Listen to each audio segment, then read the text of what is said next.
This war is the birth of the legend of the mythical 10 rings. These bad boys give the wearer immense stand-like powers. Let's just say this dude with the long hair goes hard. So hard, he makes it clear that he's the storm approaching. With this victory, the warlord sets up an army called the 10 Rings. With enough power, they begin to change the course of history through the shadows. They're just like the Patriots. Fast forward to 1996 and this old dude is still chasing power. He then talks to this dude about the legend of Tai Lo. He says it's a hidden mythical village and he wants it found now. So it's time for a trip to the local forest. Sadly, the forest trips them, literally tripping their car over a cliff. Luckily, this dude lives and he makes his way to this girl. The girl warns him to turn back, but his desire to conquer everything prevails. Rings come flying left and right, but this girl's got some fancy footwork. The warlord closes in for the rush, but either the girl dodges his blows or deflects them. Soon, this fight turns into a googly-eyed dance. Looks like someone caught the love bug early. Despite the flirty nature of this fight, the warlord winds up for a finishing blow, but the girl dodges it. Then she begins to control the rings and throws them right back at him. Ying Li then narrates how she met her husband. Soon, they got busy and had a child. Years passed and Li left her powers in a secret village in exchange for a normal life with her child. Made in Heaven accelerates time and that kid is now a man. This is Zhu Shang-Chi, or, Sean for anyone who's Western. He gussies himself up and he looks like the top man of the town with this BMW. Nah, never mind, he's just a valet. With him is Katie and she calls shotgun. She promises to go slow but drives like Jeff Gordon instead. Let's just get to this nice dinner later in the day. Katie and Sean talk about the time how they all met each other for the first time and it sounds like a joyride of a time. So thinks this is fun and all, but it's time to grow up. They do this for about 30 seconds and it's karaoke time. The next morning, Sean visits Katie's mom, Mrs. Chen, here in order to pick Katie up. Inside, Sean meets Ryua and his grandma, Weipo. There's a lot of Asian tension and expectations thrown around, so Katie and Sean head for the bus. They get on and will you look at that, our first goons. They want the pendant around Sean's neck. What will Sean ever do? Throw hands. That's what he'll do. Sean is busting out moves from Enter the Dragon while common Redditor Clev here makes some updates as he streams it. The goons are whooped just like that. But it's boss fight time. It's this guy with the bootleg lightsaber on his arm. Some slashing ensues and this guy indirectly cuts the brakes. So hold on everybody. The driver gets knocked, so the bus goes out of control. Sean now has two problems: control the bus and fight Gangplank over here. Katie takes the wheel while Sean distracts Captain Hook. He takes a little tumble here and there. Then the rest of the goons are back. Round 2, fight. Sean strikes his way through the goons and he arm locks Skyther here. The people move to the front part of the bus. Then Katie turns sharply. Sean takes this chance to throw the bugger off and a new problem, stopping the bus. Well, thanks to Sean and Katie's efforts, everyone is safe. Sadly, his pendant is gone, so that sucks. Sean needs to protect his family and Katie wants answers. Sean says those goons are from his dad and that he feels the need to protect his sister. Well, that doesn't stop Katie from coming. Flashback time. It's a common Asian trait to raise sons as weapons after the passing of Lee. That's how Sean here got his physical prowess. Of course, wanting his father's favor, both siblings get ripped. The sister does it in secret, however. He was only 14 when he was sent on his first assassination mission. After they get the beef meal, Sean says he just ran away from home. Welcome to Macau. They arrive in the Golden Daggers Club, emceed by John here. It's an overground secret fight club and John thinks Sean is here to drag some knuckles. John offers him to fight at the very top thanks to his viral video status. On the top, however, we see Wong fighting the mostly absent Abomination. Wong swiftly knocks him out with his own punch though. Sean has no choice but to fight since he's fully booked and he wants to look for this sister, so it's time for a little fan service. He's up on stage now and on the other corner, it's none other than her murderous sister, Zhu Zieling. Of course, Sean doesn't want to do this to his own sister, but she begs to differ. The fight ends with Sean refusing to fight the whoopee. Another flashback. It's between the two siblings. Xia Ling begs Sean not to leave her, but we all know how this ends, so Sean gets his comeuppance. After that stark defeat, it's revealed that Xia Ling owns this entire joint. Sean informs her about the attack, but she's her own woman and she doesn't need him. Cue Michael Bay explosion. Everyone suddenly panics because here come the 10 rings. They're gonna have to take the dangerous, scenic route. Katie heads for the exit while Sean buys her some time from these ninjas. This isn't enough because one of them comes for Katie and she's at the tip of her rope. Sean makes the beeline for Katie and he catches her just in time. Whoops, Butterfingers. It's all good because Xia Ling grabs her. Xia Ling then comes to help Sean clean up, but this one masked ninja blows the glass up. He takes Xia Ling's pendant, but Sean makes haste. This results in a nail-biting solo round and he has the upper hand.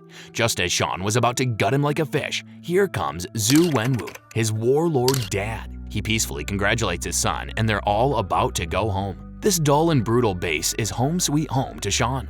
The girls are taken to this room where Xia Ling sheds some light on her past. She ran away from home when she was 16 and from there, she made her own underground fight club empire. Same goes for Sean when he was training as a kid. It's dinner time, and if you live anywhere in Asia, you know how intense these dinners get. Sean doesn't want to return to Wenwu's side, so a little story. This is from Iron Man 3, and basically, he tells a story of that fake Mandarin. Then he recalls meeting Lee before, how his life was almost perfect during these days. That's until she passed, and now Wenwu has a new schizo thread, hearing his then-wife's voices in his head. Apparently, she might be in the hidden village of Tai Lo. In fact, he doubles down and basically says Tai Lo is behind their suffering. The kids still aren't convinced, and that's where the pendants come in. These gems splash out some water and it's actually a direct map to the hidden village of Tai Lo. The good news is that Wenwu is after the village for his wife. Bad news? He's gonna burn it all down if they don't comply. Since the kids didn't get to express some teenage rebellion, now they thought it would be a good time to do that. They're locked up for the night, then Wenwu begins hearing the voices again. It's all in their head. The kids are now plotting to get to Tai Lo first before Wenwu destroys everything, but someone else is with them inside this prison cell. They slowly make their way to the source of the moaning, and it's none other than the Mandarin. Well, Trevor Slattery really. That was just an acting gig. He says he's basically become Wenwu's jester. Then out comes Morris. Ain't he the cutest? Morris is from Tai Lo and grew up with Sean's mom. He wants to be taken home, so he reveals he can guide the gang through the living maze. While they get acquainted, Xia Ling busts them out. They make for the parking lot, then they jack the sickest ride there. The 10 rings are now on their tail though. Sean fights them off, then they swiftly escape. Wenwu doesn't know they're escaping to Tai Lo, however. Many hours later, the gang makes it to the outside of the living maze. They wait for a little until Morris gives them the green light. The maze is constantly shifting, so they have to follow Trevor's translated directions before the forest swallows them whole. I don't understand why Wenwu and his army hire Chainsaw Man to cut down all the trees. Banter aside, we're here. Well, nearly here. It's just through this waterfall. It's a very trippy waterfall, if I might add. Welcome to Tai Lo, kids. This looks like your normal Ark map, though. You can see phoenixes, nine-tailed foxes, and even Mora's own kind. They make it to the village, but the villagers aren't too pleased to see them. In fact, they're staring daggers. Shang-Chi tries to greet them kindly, but Guangbo doesn't take them too kindly to this. He tells them to get lost as his men prepare for battle, but their aunt, Yingnan, comes to welcome them. Warm welcomes aside, Shang-Chi says they don't have much time before Wenwu comes and burns everything. Nan says the people here are guarding a prison holding a dark entity. Shang-Chi then tattles on his father's wifeless behavior, and Nan is sussy about it. Nan then tells a story that Tai Lo is a multi-dimensional bridge. Some cross it normally, but these dwellers in darkness are far more sinister. The people of Tai Lo fought hard, but they were no match. That's until a dragon called the Great Protector ganks the fight, and it's all GG from there. The dark creatures were locked behind that gate up to this day. The Great Protector also left them a humble parting gift, dragon scales. I hope those are Fatalis scales. Nan then says it's those dark creatures that are seducing Wenwu, not their actual mother. After being up to speed, Katie catches up to some archery, while the kids are taken to see the shrine of their mother. Looks like Mama also left her kids some rad gifts. Their auntie humbly welcomes them to their real home. Everyone trains for the upcoming battle, even Shang-Chi. He gets trained by Nan, but he's still a rookie. With a few graceful dance moves, Shang-Chi begins to catch on. That's until Nan whips up some air bending and he's down for the count. It's time for Shang-Chi to get a reality check and for him to stop hiding. Getting back to the Ten Rings base, Wenwu is getting more schizo visions. Until Razor Fist tells him to take his pills and he says the men are ready. Wenwu isn't the only one to reminisce, however, as Shang-Chi remembers that dreadful day. It seems like some men from Wenwu's past, named the Iron Fist, have come for revenge. Of course, Lee hides the kids, then she prepares for game time. Spoiler alert, this isn't Kill Bill and she gets bodied. Wenwu arrives later on and there it is, the devastation. With vengeance right on his plate, Wenwu eats it all up and wears the 10 rings once again. He and young Shang-Chi go on a little trip and he decimates everyone without mercy. He begins feeding the boy with vengeful ideas. Remember that assassination mission that Shang-Chi was sent to but he ran away? Turns out that was to be the man who game-ended his mother. The flashback's over and Katie comes to check up on him. Shang-Chi spills the beans because he actually went through with the assassination.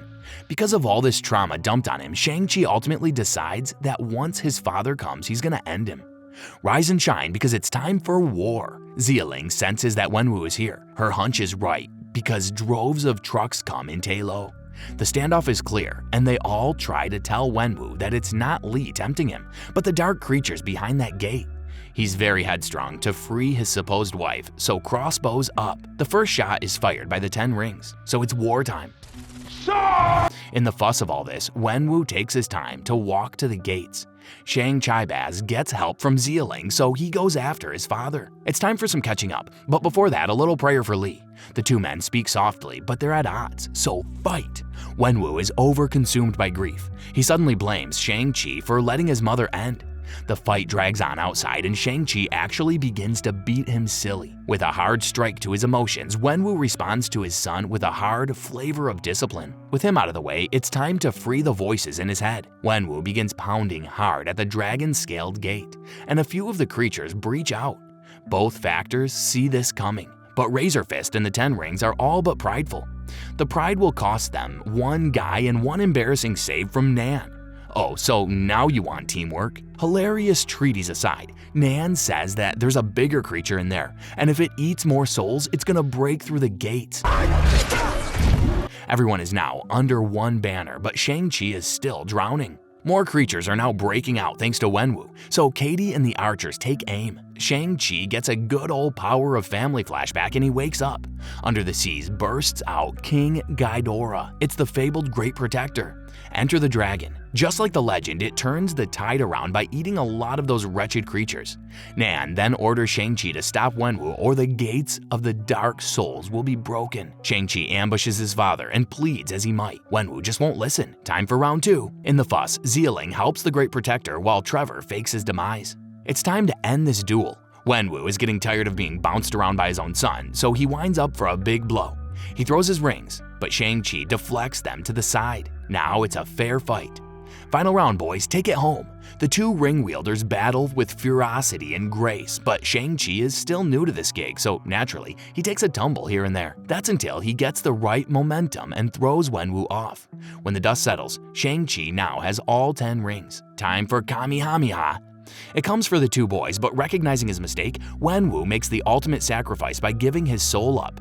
Same with his rings. His soul is no more and there to help Xialing and the Protector. This has turned into a glorified Godzilla movie.